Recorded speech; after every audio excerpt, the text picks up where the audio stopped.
The Chief Secretary in the Tobago House of Assembly has called for an investigation into the provision of security services at secondary schools in Tobago. This follows a walkout at one of the island's education institutions. More from Therese Bernard. Troubling times for education in Tobago as 64 teachers walk off the premises of the Signal Hill Secondary School on Thursday in protest of inadequate security.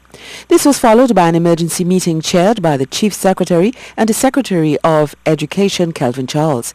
He summoned Education Division Administrator Jackie Job and School Supervisor Sherry-Ann Rollox-Hackett to meet with him and the Principal and Vice Principal of Signal Hill Secondary School to gain clarity on the issue.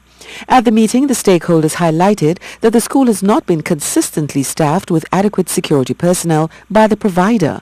In this case, the security service provider is the National Maintenance Training and Security Company, MTS. A release from the division notes that it was only during this meeting that it was brought up to date on the nature of these fluctuations in the provision of security services at Signal Hill.